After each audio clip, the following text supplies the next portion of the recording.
মোটামুটি বড় চালিয়ে দিয়ে দেবো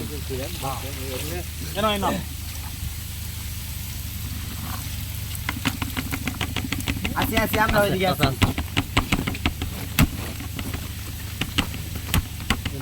দেখানো না মুখ ভিডিও করবেন 7 সেকেন্ড না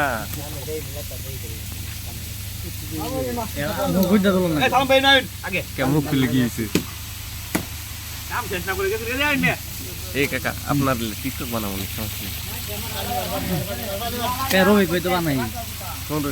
ধরু খালি বানালেই হয়েছে এগুলো রেসিও করানো লাগতো না খালি পেজ সেট আপ করা লাগতো না আপনি আমার লাইক দেন আমি আপনার লাইক দিয়াম কয়বার বাবু কি করো তুমি গরু নিয়ে ছাড়ছিল আরেকবার মাছ কিনে আলো এইদিকে বেশি ওই যে মাছ যাইতে থাকেন জানি